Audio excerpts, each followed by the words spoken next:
This is CBN NewsWatch. And thanks for joining us for CBN News Watch. I'm Heather Sells. For many people of faith, there is growing concern that religious liberty in America is on the ropes. It can feel like it during this pandemic with so many lawsuits over religious freedom and attempted government bans on church services. But a new study shows the opposite when cases make it to the Supreme Court. Dale Hurd reports. A new study finds the Supreme Court under Chief Justice John Roberts is much more likely to rule in favor of religious liberty than previous courts have during the past 70 years. The study in the Supreme Court review shows an 81% success rate in favor of religious liberty, a 31% increase over previous Supreme Courts. The authors write, "Plainly, the Roberts Court has ruled in favor of religious organizations, including mainstream Christian organizations, more frequently than its predecessors. With the replacement of Ruth Bader Ginsburg with Amy Coney Barrett, this trend will not end soon and may accelerate." Compared to the current 81%, the study found the court led by Chief Justice Earl Warren in the 50s and 60s supported religious liberty only 46% of the time, 51% under Chief Justice Warren Burger in the 60s, 70s, and 80s, and 58% under Chief Justice William Rehnquist from the 80s until 2005. Catherine Beck Johnson at Family Research Council says, "Of course Christians should be winning. Religious liberty is embedded in the Constitution." So we're simply using the First Amendment as our protection. It is our right, and we're utilizing that at the courts, and we're winning because the left is infringing on our First Amendment right. The study says the justices most responsible for the current shift are Clarence Thomas, Samuel Alito, Neil Gorsuch, John Roberts, and Brett Kavanaugh. Dale Hurd, CBN News. In Michigan, Intervarsity Christian Fellowship is reporting a religious liberty win for its Wayne State University club. A federal judge there has ruled against the school for kicking Intervarsity off campus.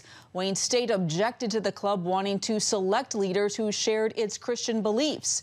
The court said that Wayne State's action strikes at the heart of the First Amendment. This follows an appeals court ruling just last month against the University of Iowa, which also kicked a Christian club off campus over its desire to select leaders with similar beliefs. And we're joined now by Lori Wyndham, senior counsel at Beckett Law. Lori, thank you so much for joining us. Heather, thank you so much for having me on. Well, Beckett sued Wayne State on InterVarsity's behalf in 2018, so you've been at this for 3 years. What is the significance of this recent ruling? Well, this is a huge win for InterVarsity at Wayne State, and it's a big win for religious student groups across the country.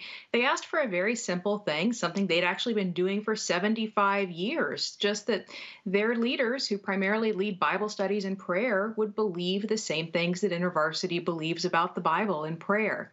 And Wayne State tried to kick them off campus after 75 successful years, and we're so glad to see a court order now reinstating them and allowing them to continue their great work on campus. Well, it's interesting because this comes right after the Iowa ruling. What kind of signal do these two rulings send to college administrators across the country? A strong one. In both of these cases, not only did the court say that it was wrong to kick Christian groups off campus, they even said that the administrators who took this action were personally responsible for what they had done and personally liable. And so that sends a really strong message to university officials that you can't violate the Constitution. You have to respect the freedom of speech. You have to respect religious freedom. And those laws ought to be clearly established by now. Lori, it's interesting because, as Dale Hurd was just reporting, the New York Times is talking about what it calls an extraordinary streak for religion at the Supreme Court. And it also reports that Justice Alito said recently that religious liberty is becoming a disfavored right. How do you see all these dynamics at play? It's really encouraging to me to see decisions like these from the lower courts, making it clear that government officials can't push around religious groups. A lot of these Supreme Court decisions we're hearing about are actually supermajorities, like for the Little Sisters of the Poor. That was a 7-2 decision for religious schools just last term. That was also a supermajority decision. And I think what that shows is that our federal courts have realized that there's a real problem with the way that some government officials are treating religious freedom, and that they've recognized that this is one of our foundational principles that has to be protected. What do you anticipate going forward as we grapple with a society that does seem to be hostile to religion in many ways, and yet courts that are recognizing these rights? Do you see more cases coming, or what might be in store? Well, there's certainly enough cases to keep me and all my colleagues at Beckett pretty busy right now. What I hope, though, ultimately we see is that the government officials get the message and they realize that even if Christianity or a particular religious group is unpopular, that doesn't mean you can trample on their rights. It's so important to protect religious freedom. And with these strong court decisions in favor of religious freedom, I'm hopeful that government officials across the country will get the message. Yeah, such an interesting time. Lori Wyndham with Beckett, thank you for your insights. Thank you. Well, the firestorm over Georgia's new voting law is not cooling down. It began after Major League Baseball announced it would relocate its All-Star game and draft in protest of the voting law. Atlanta-based Coca-Cola and Delta also spoke out against it. Now Senate Minority Leader Mitch McConnell and other conservatives are striking back, especially after much of the talk and reporting was fact-checked and shown to be wrong. McConnell calls it an attempt to bully and mislead the American people. My advice to the corporate CEOs of America is to stay out of politics. Don't pick sides in these big fights. And the other thing I think is important is for the truth to be told. Texas Governor Greg Abbott has declined the first pitch at the Rangers' opening day over MLB's stance with Georgia. He says in a letter to the Rangers that his decision does not diminish the deep respect he has for them, and says, quote, "It is shameful that America's pastime is not only being influenced by partisan politics, but also perpetuating false political narratives." The loss of the All-Star game reportedly cost Georgia as much as $100 million. Well, in COVID news today, a source close to the president says that he is moving up the deadline for states to make all adults eligible for vaccines to April 19th. That is 2 weeks earlier than Biden first announced. The president says an increased distribution at pharmacies and other special sites will jump from 17,000 locations to 40,000 nationwide. A record-setting 4 million doses of the vaccine was given out last Saturday. A new poll shows more Americans disapprove than approve of the president's handling of unaccompanied children at the border. The Associated Press Nork Center for Public Affairs research poll shows 40% disapprove. That compares to less than a quarter that approve. A little over a third say they do not approve or disapprove. The majority say the safe treatment of children at the border is a high priority, but they are split as to the best way to do it. More than half say increasing border security should be the focus going forward. Those who smuggle immigrants are increasingly turning to Facebook to fuel false hopes, according to an NBC report. It also says they openly promise a, quote, 100% safe journey and promise migrants that the Biden administration will welcome them. The Department of Homeland Security says such posts spread misinformation and have contributed to the surge at the border. Facebook CEO Mark Zuckerberg told Congress last month that his company is working to stop smugglers from using Facebook to spread the false claims. Well, a now deleted tweet by Reverend Raphael Warnock, a U.S. Senator from Georgia, is still trending online. Over Easter, he sparked controversy with a post that said the meaning of Easter is more transcendent than the resurrection of Jesus Christ. Whether you are Christian or not, through a commitment to helping others, we are able to save ourselves. Now, this tweet received a lot of responses condemning it as heresy. Warnock was also defended by progressives like MSNBC host Joy Reid. You can find the full story at cbnnews.com. In Mali, Africa, the foreign ministry reports that the body of a Swiss missionary has been found and identified. DNA shows that the body was that of Beatrice Stokely. She was kidnapped from her home in Timbuktu and held hostage for more than 5 years by an Islamic extremist group in Mali. A proof-of-life video released in 2017 shows Stokely among other hostages held by the al-Qaeda-linked group. The French Foreign Ministry told the Swiss government she was killed last October by the terrorist group. Well, the Chinese government is cracking down on Christians by detaining them and mentally torturing them until they renounce their faith.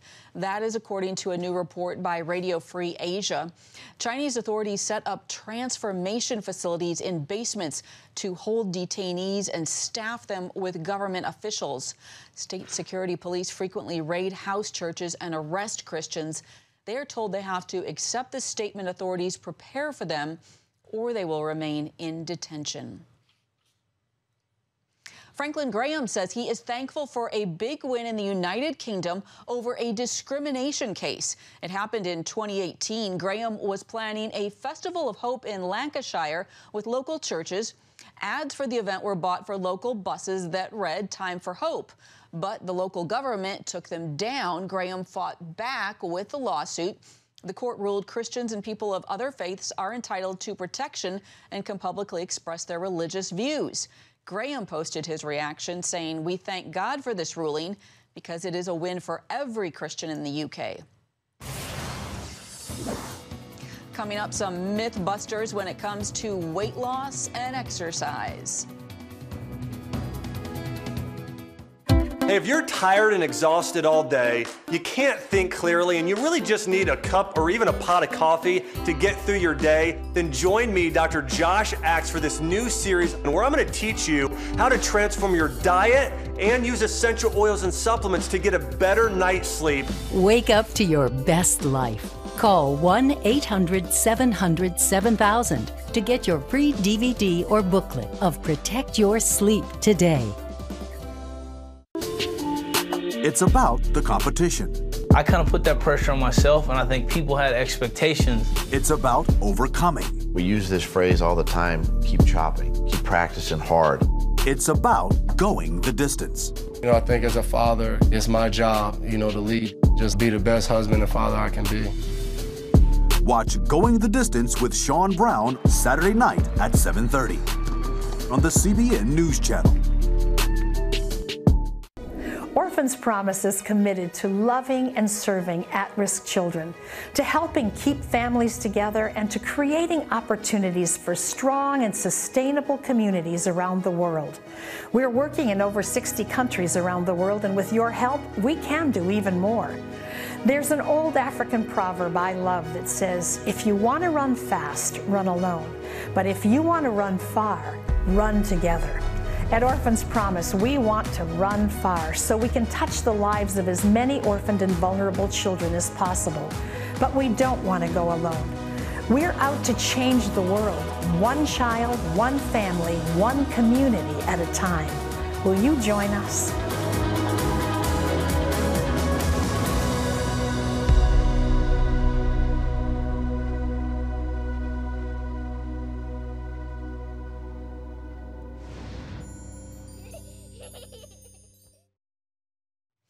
Here's a fitness shocker you might find hard to believe. New research shows that increasing physical activity will not burn more calories. Now, the key to losing weight apparently has nothing to do with exercise.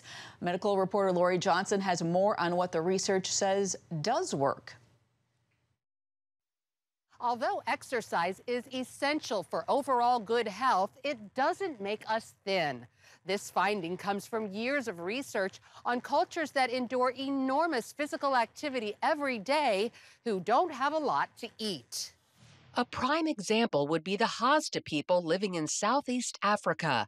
Duke researcher Dr. Herman Ponser and his team first examined the Hadza's daily energy output 10 years ago. And of course, they're so physically active. Men are walking 10 miles a day. Women are walking 6 or 8 miles a day. We were sure that they'd be burning so many more calories every day than folks in the U.S. and Europe and industrialized populations.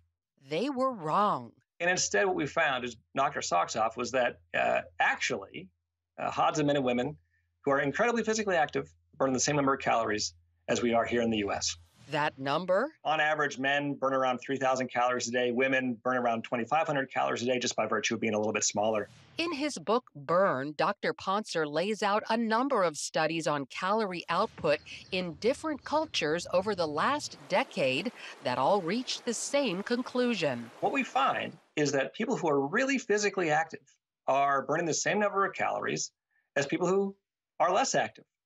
In fact, even more sedentary. To help explain this metabolic mystery, scientists discovered regardless of how much we exercise, we all burn most of our daily calories in ways we don't even notice. Immune function, reproductive function, just staying alive day to day. While exercise remains key to health and a longer life, our body senses our walks and workouts. Your body makes adjustments in those activities and how much it's spending on those activities to make room for physical activity. In light of this discovery, how then do we drop those unwanted pounds? So you want to manage your weight, you want to focus on diet.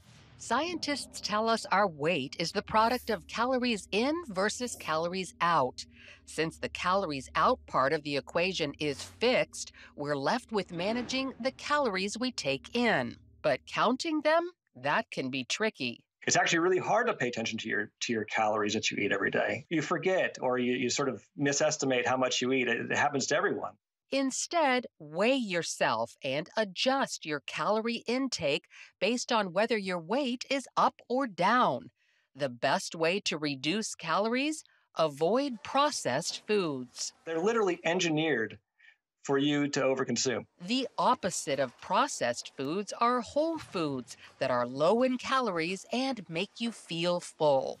Even though we don't need to exercise to lose weight, we still need to exercise because it helps us fight disease in many ways, like lowering inflammation, strengthening brain function, and improving the cardiovascular system. Lori Johnson, CBN News. Still ahead, Colton Dixon talks faith over fear with a very personal story.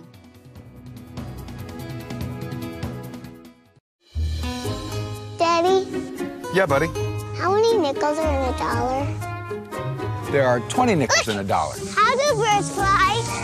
Does milk really make my bones stronger? Yeah. Daddy, when we die, will we go to heaven? Do you have the answer to life's biggest question? Call the 700 Club. We'll help you find answers to the important questions life brings your way. Watch breaking news, in-depth exclusive stories and programs from health to entertainment you won't find anywhere else. The CBN News Channel, a perspective you can trust. Enjoy credible news reporting from around the world. Discover inspiring programs and stories of hope, all in one place from a Christian perspective. The CBN News Channel, a perspective you can trust. To watch the CBN News Channel, download the app or visit cbnnewschannel.com. Hello, I'm Dr. David Perlmutter, board-certified neurologist and #1 New York Times bestselling author. Wouldn't it be great to boost your energy, eliminate brain fog, and even reverse brain disease? Well, you can, and I'm going to show you how, along with some of the world's most well-respected brain experts in this DVD, Protect Your Brain. Get Protect Your Brain, a free DVD only from the Christian Broadcasting Network, featuring experts on the cutting edge of neuroscience and brain health. No matter how many times you've failed in the past, you really can do this. In Protect Your Brain, you'll discover simple strategies to keep your brain young and healthy. Improve your memory. Discover the gut-brain connection. In Protect Your Brain, get your free copy at cbn.com or call 1-800-700-7000. If you want to improve the quality of your life, get the DVD Protect Your Brain and get it today. Last August, American Idol alum Colton Dixon and his wife Annie welcomed identical twin daughters. It was seemingly the perfect pregnancy, but the delivery didn't go as smoothly. Still, when one of the babies was born without a pulse, the couple chose faith over fear. Colton told CBN's The Prayer Link program that prayer played a key role in seeing his daughter come back to life. And at that moment, we had that decision to make, faith or fear. My wife was also all there, and she's like, man, we need to pray for our daughter. So we did. We started to pray, and pray from a place of knowing that God is still in the business of doing miracles. I think a lot of people pray, it's kind of like, I hope this happens. And we're like, no, we know this is possible. Amen. So God, we pray that your will is done here on earth as it is in heaven. We watched as the amazing doctors and nurses, and God, of course, brought our daughter back to life. Your new music, the new song, Made to Fly, is your latest. Yeah. What's the message in that song? Yeah, I realized so many of us believers, myself included, we were trying to remember how to walk again, especially after a year like 2020. And then I remembered the verse that says we were made to soar on wings like eagles. And I'm like, wait a second. We've got this so mixed up. We are called to such a higher place here. There's also kind of like this double-sided thing with flying. You can't fly when you're weighed down, so you gotta let go. And then the second part is when you fly, you have this fresh perspective on life. You can see the forest for the trees, right? So God calls us to that place time and time again, but it's our decision whether or not we go there. So I want to encourage you to go there because we are made to fly. To see more of this exclusive interview on the CBN News Channel online or on the app, and tonight at 6:30 Eastern. Coming up, March Madness winners talk about the importance of faith in their game and their lives.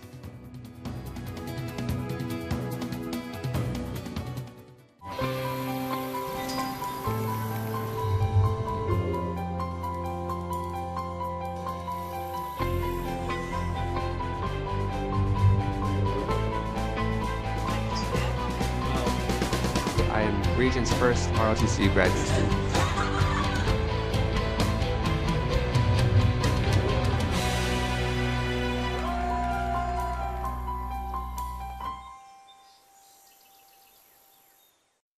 I'm Ephraim Graham, and this is Studio 5. Cruise with me as I discover the good things happening in the world of music, sports, television, and movies. The fact that Ryan Coogler was going to be directing the film, I knew that something special was going to happen. We'll chat with artists at the forefront of entertainment and explore the connection between popular culture and faith. I asked my pastor, I said, well, does that mean I'm supposed to be a preacher? He says, well, no, you already have a pulpit. Wednesday night at 8:30 on the CBN News Channel. How'd you like to get a redo on your health, on your body, on your arteries, so you could have the energy you had 20 years ago? The great news is you can. I'm Dr. Mike Roizen, chair of the Wellness Institute at the Cleveland Clinic. I've written 4 New York Times bestsellers. But even better than having to read all that, you can listen to this DVD and watch it. Protect your heart? Yes, you can. Here's how. Go to CBN.com or call 1-800-700-7000 for your free copy of Protect Your Heart. Let the medical experts show you their new discoveries on how to avoid heart disease and even reverse it. Easy steps to uncover the hidden dangers in your medicine cabinet, reduce stress, and get a complete do-over for your health. Call 1-800-700-7000. That's 1-800-700-7000. Or go to CBN.com to claim your free copy of Protect Your Heart. The Baylor Bears are celebrating their NCAA Men's College Basketball Championship, beating Gonzaga last night 86-70. The Bears' Jared Butler was named the Final Four Most Outstanding Player. He gave thanks to the Lord after the game. Jesus Christ, man, he's the truth, and he was with us tonight. He's with us all season. He's with us wherever we go, and he just sustained us. You know, he brought us together. He brought this team together. The Baylor program was in bad shape when Coach Scott Drew took it over in 2003. He built it back up using a culture called JOY. That stands for Jesus, Others, and Yourself. And our sports director and anchor Sean Brown is here to talk about the winners. Sean, thanks for staying up last night, and tell us your reaction to the win.